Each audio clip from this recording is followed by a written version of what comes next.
누구에게 할 것인가 라는 제목으로 함께 말씀을 살펴보도록 하겠습니다. 세 아이 중 두 아이가 말다툼을 하고 있었습니다. 두 아이의 말하는 내용이 무엇인지 몰라도 두 아이는 서로가 맞다고 주장하면서 열심히 다투고 있었습니다. 그러면서 상대를 동시에 지적했습니다. 너는 그건 틀렸다 임마. 내가 맞는 말이다. 아니다 임마. 너가 틀린 말을 했고 내가 맞는 말이다라며 둘 친구가 열심히 싸우다가 두 사람이 결국엔 결론이 안 나니까 남아있는 한 친구에게 물었습니다. 너는 누구의 편이냐?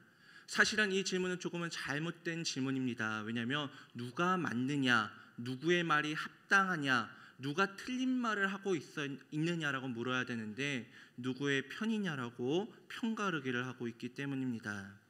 그러나 이러한 비합리적인 편가르기는 아이의 시절에서 그치지 않는 것 같습니다. 우리가 크고 난 이후에도 우리는 계속해서 이러한 편가르기를 하는 상황을 마주하기 때문입니다. 예컨대 어른이 된 이후에도 우리는 수많은 선택의 기로에 서서 누구의 편을 들 것인가, 어디에 설 것인가라고 하는 질문과 강요를 받게 된다는 것이죠. 그중 우리의 삶에 있어서 가장 중요한 기로 중에 하나는 과연 우리를 누구를 기쁘게 할 것인가, 우리가 누구와 함께 기쁨을 나누며 살아갈 것인가라고 하는 이 질문 앞에 우리는 어쩌면 중요한 선택을 하게 되는 것 같습니다. 왜냐하면 사람은 혼자서 살아가는 것이 아니라 함께 살아가는 존재로 우리는 나 혼자 기뻐하는 것을 넘어 누군가와 내가 얻은 그 기쁨을, 내 마음 가운데 있는 그 기쁨을 함께 나누고 함께 누리며 살아가길 원하기 때문입니다. 다만 실질적으로 세상의 모든 사람과 함께 기쁨을 나누기란 불가능하기 때문에 우리는 우리가 좋아하는 사람, 곧 자신의 편이라고 생각하는 사람과 기쁨을 누리며 살아가길 원합니다. 그렇다면 우리 성도님들에게 한번 질문해 보고 싶습니다. 우리 성도님들은 과연 누구와 기쁨을 나누길 원하며 또 누구를 기쁘게 하고 싶으십니까? 바라기는 오늘 이 시간의 본문 말씀을 통해 이 질문에 대한 올바른 답을 알아갈 수 있기를 간절히 소망합니다. 앞서 호세아 6장 1절에서 3절 말씀을 보면 하나님께서 호세아 선지자를 통해 이스라엘을 향한 용서와 회복의 메시지를 전하는 것을 우리는 발견할 수 있습니다. 호세아 선지자는 말하기를 여호와께 돌아오면 여호와께서 너희를 찢으셨으나 도로 낫게 하실 것이요 그가 너희를 치셨으나 싸매어 주실 것이다 라고 이야기를 합니다. 하나님의 뜻을 전한 것이죠. 이는 틀림없는 은혜의 메시지였습니다. 왜냐하면 하나님은 호세아 선지자를 통해 말하기를 너희가 내게 돌아오기만 한다면, 너희들이 너희의 마음을 돌이켜서 내게 다시금 나아오기만 한다면 내가 너희들이 지었던 죄들, 너희들의 악했던 모습들, 너희들이 실수하고 넘어졌던 그 모든 순간들을 다시는 묻지 않을 것이며 내가 그로 말미암아 너희를 책망하지 않을 것이며 이제는 너희들을 회복시키고 너희를 다시금 세울 것이다 라고 주님께서 말씀하셨기 때문입니다. 그러나 호세아 선지자의 이러한 메시지는 무익한 것으로 끝나고 말았습니다. 왜냐하면 이스라엘은 끝내 하나님께로 돌아오지 않았기 때문입니다. 하나님은 그들을 사랑했지만 그들은 하나님의 은혜와 사랑을 거부한 채 계속해서 악을 행했던 것입니다. 우리는 그 구체적인 모습을 7절부터 10절까지의 말씀을 통해 확인해 볼 수 있습니다. 그들의 모습이 어떠합니까? 하나님을 사랑해야 할 이스라엘 백성들은 하나님의 언약을 어기며 그분을 섬기지 않았고 하나님께서 말씀하신 바를 따라 이웃을 사랑해야 함에도 불구하고 그들은 자신들의 이익을 위하여서 이웃의 피를 흘렸으며 또한 피를 흘리는 그 이웃의 모습을 보고도 방관하였습니다. 심지어 이 모든 악을 제지하고 선을 권해야 하는 제사장은 앞다투어 백성들의 악에 가담할 뿐 아니라 도리어 더 많은 악을 행하였습니다. 그래야 하나님은 이스라엘 백성들에 대해 말하기를 그들이 가증하고 음행하고 더럽혀졌다라고 이야기합니다. 그러기에 1절 말씀에서 그러기에 오늘 본문 말씀에서 내가 내게 어떻게 하라라고 말하는 것은 정말 그들에 대하여 어떻게 할지 몰라서 하나님께서 묻고 있는 것이 아님을 우리는 알 수 있습니다. 우리가 잘 아는 것처럼 계속해서 하나님의 은혜를 거부하며 반복하여 죄를 짓는 자들에게 남은 것은 심판밖에 없기 때문입니다. 실제로 신명기 7장 9절에서 10절 말씀을 보면 하나님은 모세를 통하여 말하기를 신실하신 하나님은 그를 사랑하고 그의 계명을 지키는 자에게는 천대까지 그의 언약을 이행하시며 그 인애를 베푸시되 그를 미워하는 자에게는 당장에 보응하여 멸하시나니라고 말씀하셨지 않습니까?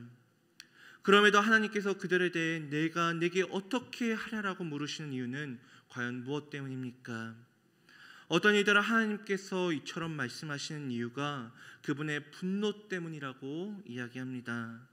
이스라엘이 하나님의 은혜와 사랑을 거부한 채 반복하여 죄를 짓자 하나님께서는 그들을 어떻게 멸해야 할지 고민하는 표현으로 내가 너희를 어떻게 했으면 좋겠느냐, 내가 도대체 이들을 어떻게 해야 할까라고 말하고 있다는 것입니다.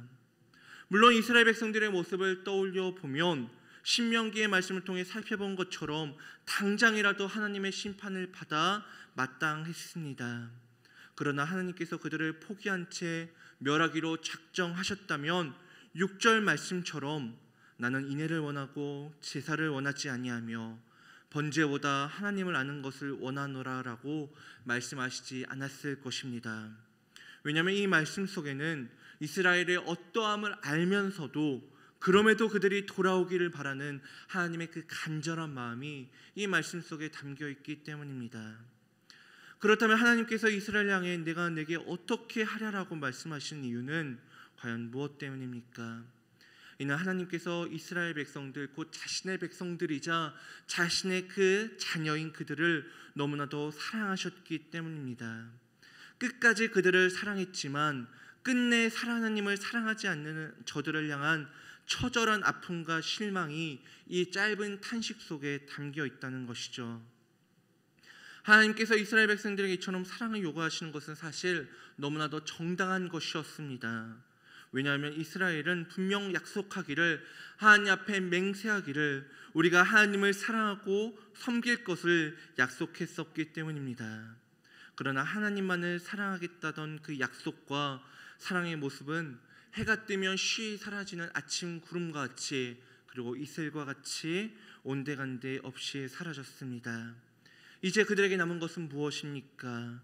하나님께서 미워하시는 죄악과 하나님께서 원치 않으시는 형식적인 종교 행위들만이 그들의 삶에 남아 있었습니다. 그러기에 하나님은 말씀하십니다. 이제 그들을 향하여서 다시 한번 심판할 것을 선언하십니다. 선지자들을 통해 그들의 죄를 고발하고 그들의 지은 죄를 심판하시겠다는 것입니다. 그러나 앞서 살펴본 것처럼 하나님께서 심판을 선언하신 이유는 그들을 포기하셨기 때문에 이와 같은 심판을 선언하고 있는 것이 결코 아닙니다.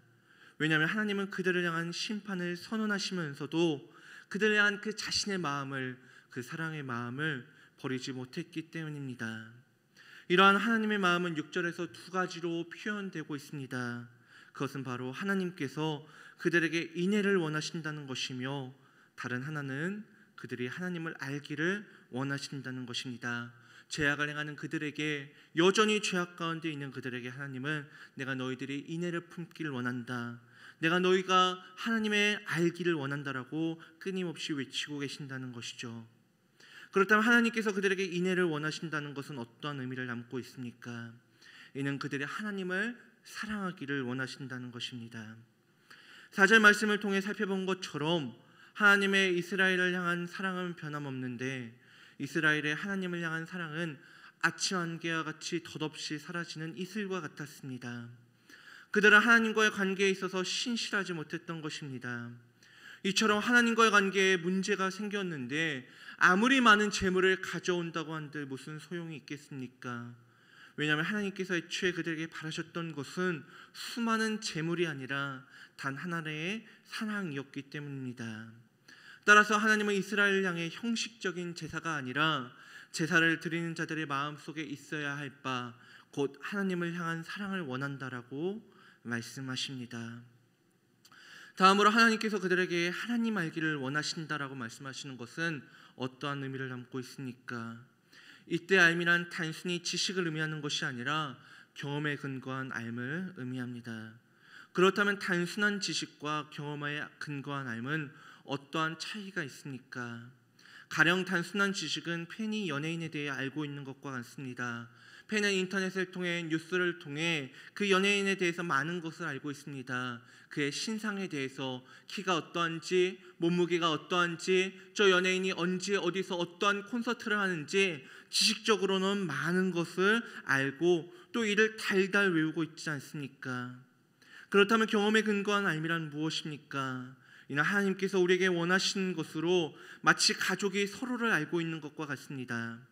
가족들은 서로에 대해서 공부하거나 외우지 않습니다. 그러기에 한 연예인을 놓고 볼 때 그의 가족들보다는 그의 팬들이 그에 대해서 더 많은 것을 알고 있을지 모릅니다. 가족보다는 팬이 그의 키에 대해서, 그의 몸무게에 대해서, 그의 일정에 대해서 더 많은 것을 알고 있을 수 있다는 것입니다. 그러나 가족들과 함께하는 시간을 통해 팬들은 모르는, 그들은 결코 알 수 없는 지식들, 곧 서로에 대해 이해하고 서로를 향한 사랑을 가슴 깊이 누리며 살아갑니다. 하나님이 이스라엘에게 원하시는 바는 이처럼 그저 하나님에 대해서 지식적으로 알고 있는 것이 아니라 달달 하나님에 대해서 무언가를 외우고 있는 것이 아니라 하나님과 함께하며 그분이 정말로 은혜가 많으신 분이구나, 그분이 우리를 이와 같이 사랑하시는구나라는 이러한 경험적인 삶에 대해서 그들이 소유하기를 원하셨다는 것입니다. 그런데 이 두 가지를 놓고 곰곰이 생각해 보면 우리는 하나님을 사랑하는 것과 하나님을 알아가는 것이 결코 분리된 것이 아님을 알 수 있습니다. 왜냐하면 하나님과 함께하며 그분의 사랑을 깨닫는 이 경험적인 삶은 하나님을 사랑해 나가는 동력이 되고, 하나님을 사랑하는 것은 하나님과 함께하며 그분에 대해 더 알아가고자 하는 거룩한 열망으로 번지기 때문입니다. 이러한 선순환은 하나님의 백성들로 하여금 하나님과 더욱 깊고 신실한 사랑의 관계를 맺어가는 토대가 된다는 것입니다. 사랑하는 성도 여러분, 과연 그렇다면 여러분들은 어떻습니까? 여러분의 삶에는 하나님에 대해서 알아가고 하나님을 사랑하는 것, 또한 그 사랑으로 말미암아 하나님에 대해서 알아가고자 하는 이러한 선순환이 일어나고 있습니까? 물론 오늘 본문이 말하는 1차 대상은 이스라엘이지만 우리 또한 하나님을 향한 사랑의 선순환이 계속되어야 하는 존재임을 기억해야 합니다. 왜냐하면 우리도 하나님을 향한 사랑을 상실하면 이스라엘과 마찬가지로 하나님이 미워하시는 죄악과 하나님이 원치 않는 형식적인 종교의 생활로 우리의 삶을 가득 메운 채 살아갈 수 있기 때문입니다. 어쩌면 우리의 삶은 나도 모르는 새 이미 그런 것들로 채워져 있는지도 모릅니다.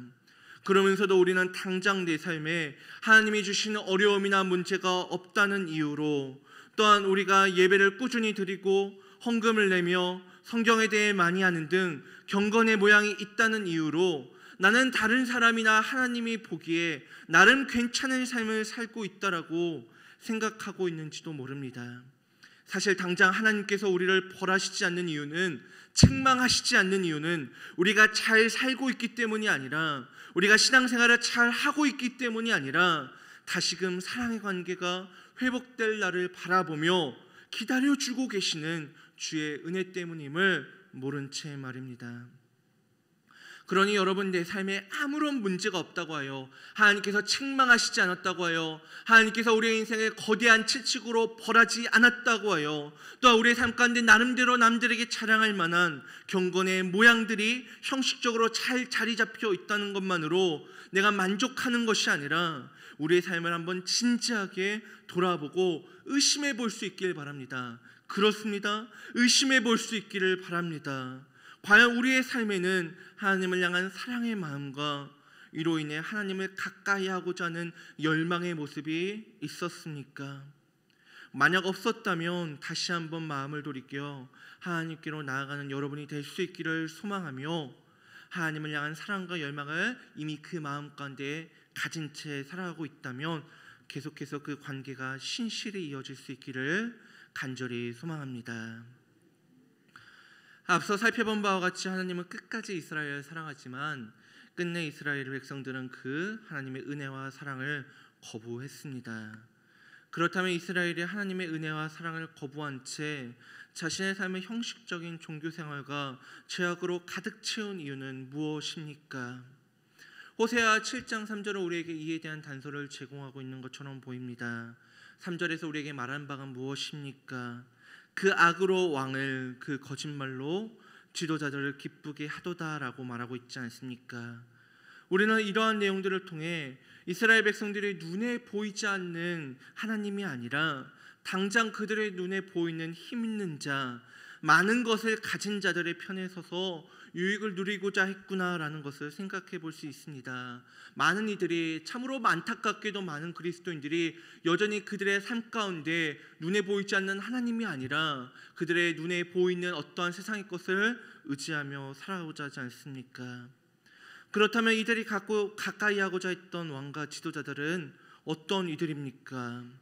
5절을 보니 지도자들은 술의 뜨거움으로 병이 나며 왕은 오만한 자들과 더불어 악수하는도다라고 말하고 있습니다.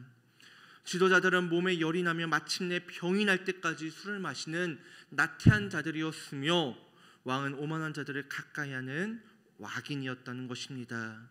이 모든 걸 종합해 보면 우리는 악한 왕과 지도자들로부터 유익을 누리고자 했던 그 백성들이 본래는 그러지 않았지만, 처음엔 그러지 않았을지 모르지만 그들이 가까이 하고자 했던 그 악한 왕과 지도자들에게 영향을 받아 또한 그들을 기쁘게 하고자 죄를 짓다 보니까 점차 그들도 죄에 물들었구나라고 우리는 생각하게 보게 됩니다.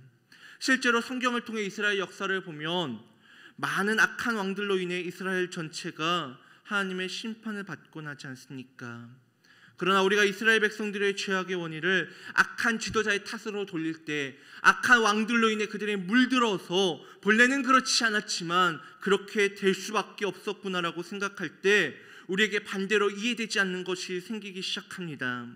그것은 바로 호세아 7장 7절에서 말하는 것처럼 그들이 재판장을 삼키며 그들의 왕들을 다 엎드러지게 했다라고 하는 내용입니다. 분명 앞에서는 그들이 그 악으로 왕을 기쁘게 하며 거짓말과 그러한 그들의 악으로 말미암아 재판장을 포함한 여러 지도자들을 기쁘게 했다라고 말하지 않았습니까? 그러나 7절에 이르러서 이들이 재판장을 삼키며 그들의 왕들을 다 엎드려지게 한다라고 말하는 것은 도대체 어떠한 의미입니까? 이는 백성들이 악한 왕과 지도자들의 편이 되었기 때문에 악을 행하게 되었던 것이 아님을 보여줍니다.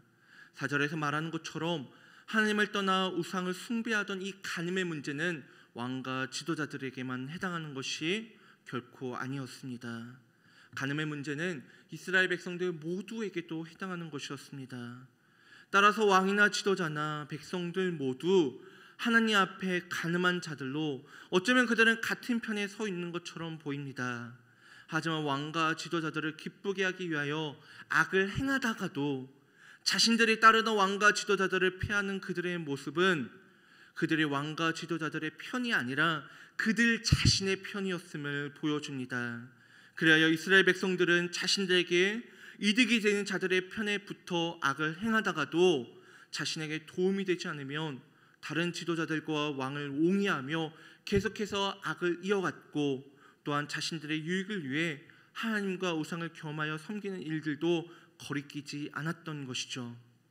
결국 이스라엘의 형식적인 종교생활과 온갖 죄악의 이면에는 자기 중심성이 있음을 우리는 보게 됩니다. 그들은 누군가의 유익 때문이 아니라, 누군가의 뜻 때문이 아니라 자신의 유익을 위하여, 자신의 뜻을 위하여 하나님을 향한 형식적인 종교 생활을 하면서도 우상을 섬기는 간음을 저질렀고, 하나님께서 율법으로 엄히 금하신 내용일지라도 자신에게 유익하다면 하나님의 뜻을 외면한 채, 또한 그 뜻을 의도적으로 망각한 채 온갖 죄악을 행했던 것입니다. 그러나 성도 여러분, 어찌 이 자기중심성에 대한 이야기가 이스라엘만의 이야기겠습니까? 이는 우리 모두에게도 해당하는 내용입니다.